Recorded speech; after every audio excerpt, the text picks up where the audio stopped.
नमस्कार दोस्तों, मेरा नाम है शुभम और आप देख रहे हैं इंश्योरेंस गुरुजी।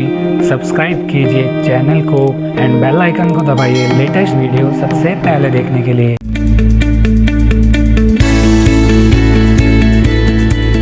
हेलो फ्रेंड्स, तो आज का जो ये हमारा वीडियो रहेगा इसमें हम जानेंगे जो LIC का न्यू फॉर्म आया है 360 फॉर्म, वो कैसे फिल किया जाता है। अगर आपको नया वाला 300 नंबर फॉर्म फिल करना नहीं आता है तो उसका भी वीडियो मैंने बना रखा है पहले, उसका लिंक आपको डिस्क्रिप्शन में मिल जाएगा और आपको ऊपर सजेशन में भी दिख जाएगा। ऊपर आई बटन पर जब आप क्लिक करेंगे वहाँ जाके आप 300 नंबर फॉर्म की वीडियो भी देख सकते हैं। तो सबसे पहले हम क्लासिफिकेशन जानते हैं। जो 300 नंबर फॉर्म हम यूज़ लेते हैं LIC में, वो लेते हैं हम मेजर के लिए, मतलब जो 18 अबव होते हैं उनके लिए हम ये फॉर्म यूज़ लेते हैं। जो 360 नंबर फॉर्म होता है वो हम लेते हैं माइनर्स के लिए, मतलब जिनकी एज 18 से कम है उनके लिए हम माइनर का फॉर्म यूज़ करेंगे 360 नंबर फॉर्म। और 340 फॉर्म जो होता है वो होता है हाउसवाइफ के लिए। ठीक है फ्रेंड्स, तो स्टार्ट करते हैं वीडियो को। Proposal for insurance on the life of minor lives. जैसा कि मैंने आपको बताया 360 नंबर फॉर्म है वो माइनर्स के लिए काम आएगा, जो 18 से लेस हैं उनके लिए। सबसे पहली बात आपको इसमें ध्यान रखनी है, राइट साइड में आपको 2 फ़ोटो चिपकानी है यहाँ पे। एक तो होगी प्रपोजर की, प्रपोजर में अगर मदर है, फादर है या जो भी अगर उनका इंश्योरेंस करवाना चाहते हैं तो उनकी फ़ोटो होगी, और उसी के पास में लगेगी लाइफ एश्योर्ड की, मतलब जो माइनर है, जो बच्चे हैं, उनकी फ़ोटो यहाँ पे लगेगी। सबसे पहले यहाँ पे हमें डिवीज़न लिखना है, फिर उसके बाद ब्रांच ऑफिस का जो कोड है वो लिखना है हमें। फिर इंस्ट्रक्शन में हम मेन इंस्ट्रक्शन देखते हैं। इस फॉर्म को आपको पूरा ब्लॉक लेटर में भरना है, मतलब कैपिटल लेटर में भरना है। इस फॉर्म के अंदर हमारे 4 सेक्शन होंगे। फर्स्ट होगा details of proposer and life to be assured, इन दोनों की डिटेल फिल की जाएगी फर्स्ट के अंदर। सेकंड में होगा प्रपोज प्लान, हमने प्लान कौन सा सजेस्ट किया उनको। थर्ड सेक्शन में होगा details of personal and family health and habits. जो सेक्शन 4 होगा वो होगा डिक्लेरेशन। और फॉर्म के अंदर अगर जहाँ पे भी येस और नो का ऑप्शन हो वहाँ आपको येस और नो प्रॉपर लिखना है। वहाँ पे आपको स्ट्रोक्स यूज़ नहीं करने, डॉट्स यूज़ नहीं करना और डैशेज यूज़ नहीं करने, या फिर आपको ब्लैंक नहीं छोड़ना है। वहाँ पे येस और नो है तो वहाँ फिल करना है, और अगर कोई भी ऑप्शन में आंसर पूछा है तो वहाँ आंसर आपको प्रॉपर लिखना है। ब्लैंक कोई भी ऑप्शन आपको नहीं छोड़ना है। और इसी के साथ जैसा कि आपको पता होगा, ये जो हमारा पॉलिसी का फॉर्म होता है ये एक तरीके का लीगल कॉन्ट्रैक्ट होता है, क्योंकि इंडियन कॉन्ट्रैक्ट एक्ट 1872 के अंडर में आता है। तो इसमें आपको बिल्कुल भी ओवर राइटिंग और कटिंग नहीं करनी है, और जहाँ पे भी आपसे गलती हो वहाँ पे आपको क्या करना है, सीधा एक कैंसिल करना है और उसके नीचे आपको साइन करने हैं वहाँ पे, और आपको साइड में अल्टरनेट आंसर भी लिखना है। जो आपने गलत लिखा वो सही करके आपको लिखना है, और वाइटनर यूज़ नहीं करनी है इसमें। फिर जब आप नीचे आएंगे to be filled by agent, फिर आपको DO और CLI के कोड लिखने हैं, या फिर अगर आप किसी मेंटर के अंडर में तो उनके आपको कोड एंड मोबाइल नंबर लिखने हैं। उसी के साथ आपको एजेंसी कोड लिखना है और उनका नाम भी लिखना है, और अगर आप चाहें तो आगे फ़ोन नंबर भी लिख सकते हैं। नाम लिखने का सेंस ये है, जब इस फॉर्म को LIC के अंदर एम्प्लॉय स्क्रीनिंग करेंगे कंप्यूटर में, तब अगर एजेंसी कोड अगर आपने गलत लिखा है तो अगर नाम करेक्ट होगा एजेंट का नेम और जो कोड का मैचिंग होगी वो वहाँ प्रॉपर हो जाएगी। किसी और एजेंट का क्रेडिट किसी दूसरे एजेंट के अंडर में नहीं जाएगा, फिर ये ऑफिस यूज़ के लिए। फिर हम सेक्शन 1 देखते हैं, details of proposer and life to be assured. इसमें सबसे पहले हमें देखना है पर्सनल डिटेल। जो लेफ्ट साइड वाला जो हमारे पास कॉलम होगा वो होगा पूरा प्रपोजर की डिटेल्स का, और जो राइट साइड में जो हमारा कॉलम होगा वो होगा लाइफ टू बी एश्योर्ड का, मतलब जिन बच्चों का हम इंश्योरेंस कर रहे हैं उनका। सबसे पहले हम देखते हैं लेफ्ट साइड वाला प्रपोजर की पूरी डिटेल्स देखते हैं, फिर हम राइट साइड वाले कॉलम पे वापस देखेंगे।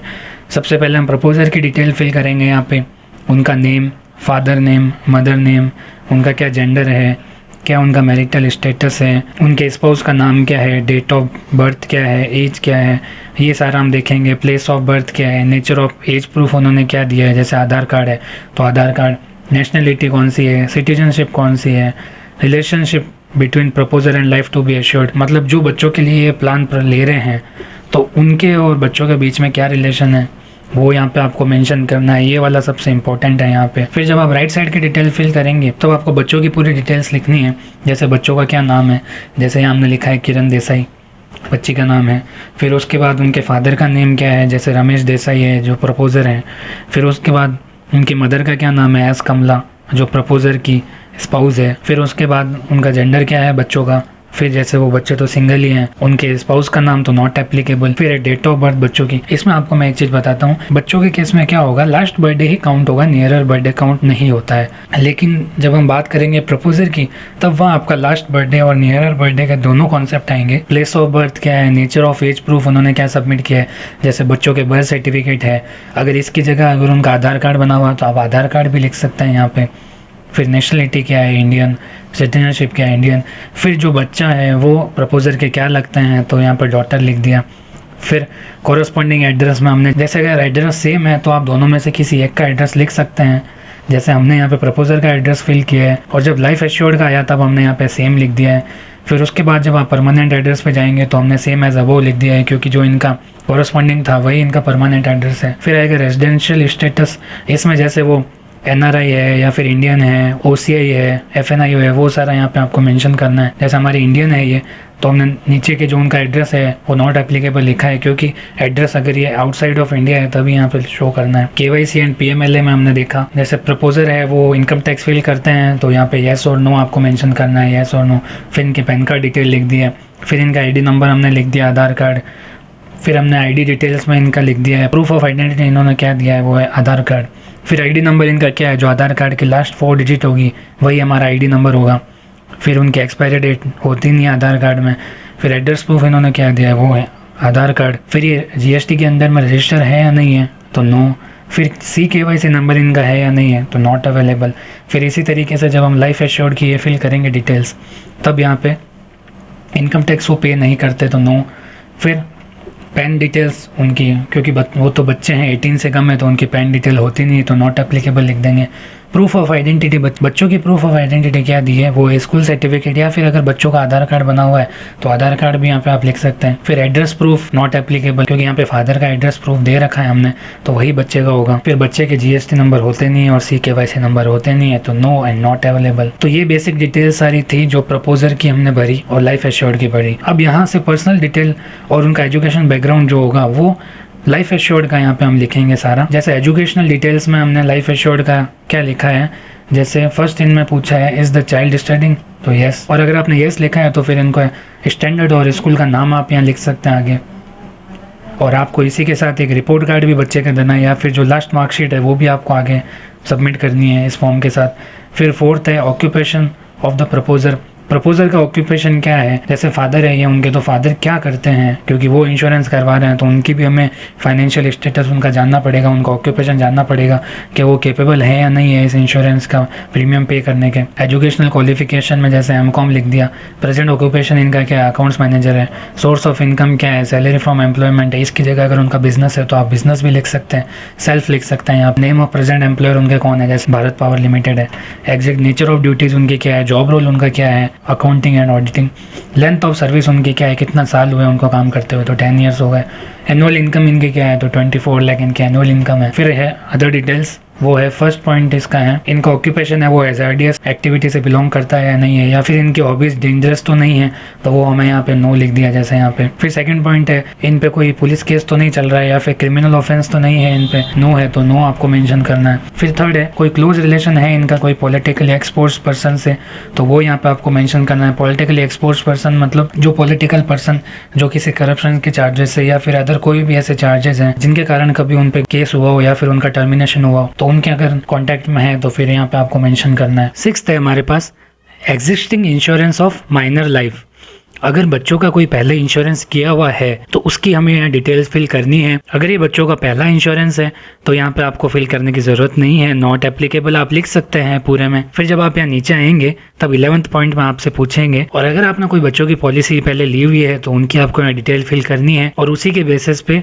अगर वो पॉलिसी रिवाइवल की हुई है या फिर कभी आपने डिफर्ड करवाई थी या फिर कभी विड्रॉ लिया हो उससे, तो फिर उनकी आपको पूरी डिटेल यहाँ 11th पॉइंट के अंदर फिल करनी है। जो 7th पॉइंट है उसमें भी हमें पॉलिसी डिटेल्स ही फिल करनी है, लेकिन यहाँ पे father mother brothers and sisters जो हैं बच्चे के उनकी यहाँ पे पॉलिसी डिटेल्स फिल होगी, और उसी के साथ उनका सम एश्योर्ड भी आपको राइट कॉलम में लिखना है। जो 7 पॉइंट का बी पार्ट है उसमें ये पूछा गया है कि अगर बच्चे के और भी कोई भाई बहन हैं तो फिर उनके सारों को इक्वल इंश्योरेंस किया हुआ है या नहीं है। जैसे हमने यहाँ लिखा है कि ओनली 1 चाइल्ड, तो ये चीज़ नॉट एप्लीकेबल यहाँ पे होगी। और अगर आपके कोई और ब्रदर एंड सिस्टर्स हैं इन बच्चों के, तो उनकी आपको यहाँ पे सारी लिखनी है उनका इंश्योरेंस का। फिर लास्ट में यहाँ पे पूछेंगे आपसे प्रपोजर के मोबाइल नंबर एंड उनकी ईमेल आईडी, ताकि LIC SMS एंड ईमेल से उनसे कांटेक्ट में रहे।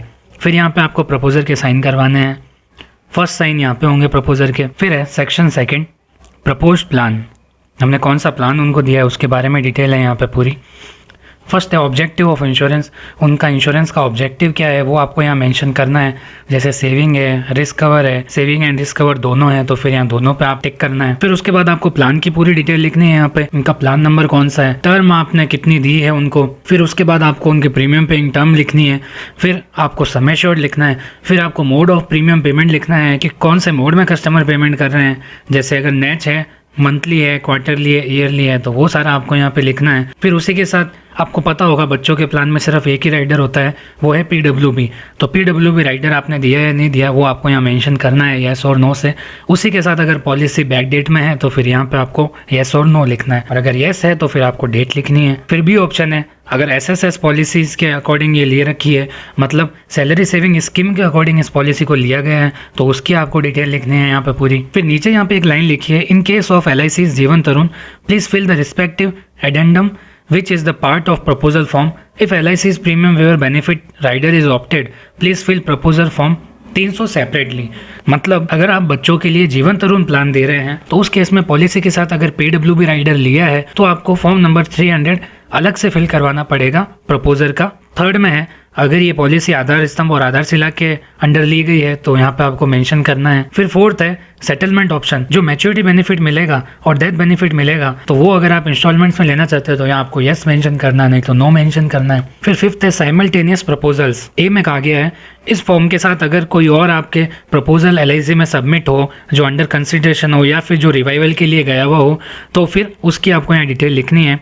जो बी है उसमें लिखा है कि जो सिबलिंग्स और पेरेंट्स हैं उनका भी अगर कोई और प्रपोजल इसके साथ दिया जा रहा है तो वो भी आपको यहाँ मेंशन करना है। सिक्स्थ है कंसेंट। उसके ए पार्ट में कहा गया है कि जो पॉलिसी के टर्म्स एंड कंडीशन है वो सारी अच्छे से कस्टमर को समझ आ गई है, तो यस लिखिए यहाँ पे आगे। बी है कस्टमर को एजेंट द्वारा जो भी टर्म्स एंड कंडीशन थी और जो प्लान का जो पर्पस था कस्टमर का लेने का वो फुलफिल हो गया है, वो मैच हो गया है या नहीं हुआ है, तो उसके बारे में यहाँ पे आपको यस और नो में मेंशन करना है। सेवंथ में आपको लिखनी है बैंक डिटेल सारी। एट्थ है अगर कस्टमर LIC पोर्टल से रजिस्टर्ड है तो यहाँ आपको कस्टमर ID उनकी लिखनी है, नहीं है तो फिर नो लिख दीजिए। फिर सेकेंड साइन यहाँ करवाना है। फिर है सेक्शन 3, इसमें health and habits of life assured, मतलब बच्चों के बारे में पूरी हेल्थ हैबिट्स उनकी लिखनी है। फर्स्ट है पर्सनल हेल्थ। ए पॉइंट में हमें बच्चों की हाइट एंड वेट लिखनी है। यहाँ पे अगर बच्चों की हाइट वेट आपको एग्जैक्ट नहीं पता है और अप्रॉक्स पता है तो भी आप लिख सकते हैं, क्योंकि बच्चे ग्रोइंग स्टेज पे है तो यहाँ पे उनकी हाइट वेट बढ़ती रहेगी, तो फिर उसके अकॉर्डिंग यहाँ पे अप्रॉक्स आप लिख सकते हैं। बी में कहा गया है कि आपने लास्ट 5 ईयर्स में कोई मेडिकल प्रैक्टिशनर को दिखाया है, 1 वीक से ज़्यादा ट्रीटमेंट किया है इनका, तो वो आपको यहाँ मेंशन करना है। सी है बच्चा कोई कभी एडमिट हुआ हो हॉस्पिटल में या फिर उनका कोई ट्रीटमेंट हुआ हो हॉस्पिटल में या नर्सिंग होम में, वो सारा यहाँ पे आपको मेंशन करना है। डी है लास्ट 5 ईयर्स में बच्चे ने कोई हेल्थ रिलेटेड इशू के कारण लॉन्ग ड्यूरेशन के लिए अपने स्कूल या कॉलेज से छुट्टी ली हो, तो वो यहाँ पे आपको मेंशन करनी है। ई पॉइंट में है बच्चे को अगर इन लिस्टेड बीमारी में से कोई है या फिर इसके अलावा और भी अगर कोई बीमारी है तो वो आपको यहाँ पे मेंशन करनी है, नहीं है अगर तो फिर आपको इनके आगे नो लिखना है। फिर नीचे अगर कोई डिजीज़ है तो आपको यहाँ पे मेंशन करनी है, नहीं तो नॉट एप्लीकेबल लिखना है। सेकंड है स्टेट ऑफ हेल्थ कैसी है बच्चे की, तो वो आपको यहाँ पे मेंशन करनी है, जैसे गुड है तो गुड लिखना है। थर्ड है family details.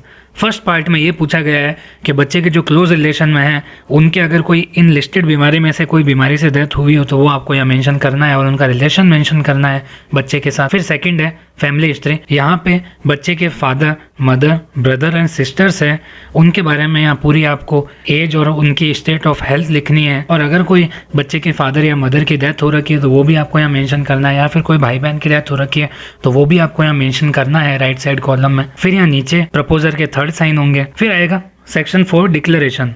Declaration by the proposer. इस डिक्लेरेशन में प्रपोजर के द्वारा ये कहा गया है कि जो भी उन्होंने डिटेल्स दी है अपनी हेल्थ की, फाइनेंशियल स्टेटस की, एजुकेशन की, वो सारी एकदम करेक्ट है, वो सारी एकदम प्रॉपर है और उन्होंने कुछ भी नहीं छुपाया है LIC से। और इसी के साथ उन्होंने ये भी परमिशन दी है LIC को कि LIC जब भी चाहे उनको उनकी पॉलिसी से रिलेटेड कोई भी SMS या फिर मेल उनको सेंड कर सकती है। फिर यहाँ नीचे आपको एक विटनेस के साइन करवाने हैं, एजेंट भी विटनेस हो सकते हैं। फिर उसी के साथ राइट साइड में आपको प्रपोजर के और साइन करवाने हैं, तो यहाँ पे आपके चौथे साइन प्रपोजर के होंगे। डिक्लेरेशन का फर्स्ट पार्ट है, उसमें ये पूछा गया है कि अगर प्रपोजर फिजिकली डिसेबल्ड है, PWD है, और अगर वो इस स्थिति में नहीं है कि इस फॉर्म को फिल कर सके, तो अगर उन्होंने ये फॉर्म जिससे फिल करवाया है तो यहाँ आपको डिक्लेरेंट के भी साइन करवाने हैं नीचे, और उसी के साथ प्रपोजर के भी थंब इंप्रेशन लेने हैं आपको। डिक्लेरेशन का सेकंड पॉइंट है, अगर प्रपोजर इलिटरेट है, मतलब अनपढ़ है, तो उस केस में यहाँ डिक्लेरेंट के साइन होंगे, जिन्होंने ये फॉर्म फिल करवाया उनके यहाँ पे साइन होंगे। Section 45 of the insurance act 1938, इस इंश्योरेंस एक्ट के अंदर ये कहा गया है कि अगर LIC को कुछ भी डाउट लगता है, जो डेट ऑफ पॉलिसी है या फिर जो date of commencement of risk है, वहाँ से लेके आगे के जो 3 साल तक है, इसी दौरान LIC उनसे क्वेश्चन कर सकती है। एक बार अगर 3 साल निकल गए उसके बाद LIC उनसे कुछ भी क्वेश्चन नहीं कर सकती या फिर उन पे फ्रॉड का केस नहीं कर सकती। जो भी इनको इंक्वायरी करनी है वो स्टार्टिंग के 3 साल में ही इनको करनी पड़ेगी। फिर यहाँ प्रपोजर के और साइन होंगे। फिर उसके बाद है section 41 of the insurance act 1938। इस इंश्योरेंस एक्ट में ये कहा गया है कि कोई भी LIC एजेंट अपने बिहाफ पर डायरेक्टली पॉलिसी को रिन्यू नहीं कर, या फिर कोई भी LIC की जो प्रीमियम स्लिप होती है वो कस्टमर को अपने से जनरेट करके नहीं दे सकते। और इसी के साथ कस्टमर भी LIC एजेंट से रिबेट नहीं मांग सकते, बिल्कुल भी, उनका जो कमीशन आता है उसके अंदर। और अगर ऐसा करते हुए कस्टमर या फिर एजेंट पाए गए तो फिर पेनल्टी भी चार्ज हो सकती है। तो यहाँ एक प्रपोजर के साइन करवाने हैं। फिर यहाँ एक राइट साइड में एजेंट के भी साइन होंगे नीचे। फिर है फॉर माइनर लाइव्स ओनली। सबसे पहले इसमें आपको सम एश्योर्ड लिखना है, जो भी आपका है, जैसे मैंने यहाँ पे 5 लाख लिखा है। इसी तरीके से इसमें यह कहा गया है अगर पॉलिसी पूरी होने से पहले प्रपोजर ने कुछ भी अगर लोन या फिर सरेंडर लिया है इस पॉलिसी पे, तो उसका पेमेंट वो कर देंगे LIC में, और उसी के साथ जो भी वो पेमेंट लेंगे वो बच्चे के बेनिफिट के लिए ही लेंगे। फिर आपको नीचे यहाँ पे एक विटनेस के साइन करवाने हैं। फिर राइट साइड में आप प्रपोजर के साइन करवाने हैं। फिर है एडेंडम टू प्रपोजल। इसमें यह कहा गया है कि जब बच्चा 18+ होगा उसके बाद ऑटोमेटिकली ये कॉन्ट्रैक्ट है, ये पॉलिसी जो है वो LIC और बच्चे के बीच में होगी। फिर प्रपोजर का इसमें कोई इन्वॉल्वमेंट नहीं होगा। फिर आपको नीचे यहाँ पे प्लेस लिखना है और डेट लिखना है। फिर उसके बाद आपको यहाँ विटनेस के साइन करवाना है और राइट साइड में आपको प्रपोजर के साइन करवाना है। फिर एक और एडेंडम आपको फिल करवाना है अगर आपने बच्चों का जीवन तरुण प्लान दिया है तो। जैसा कि आपको पता होगा, जीवन तरुण के अंदर जो लास्ट के 5 ईयर वेटिंग पीरियड होते हैं, उस दौरान अगर कस्टमर कोई पैसे लेना चाहे तो उनके पास 4 ऑप्शन होते हैं।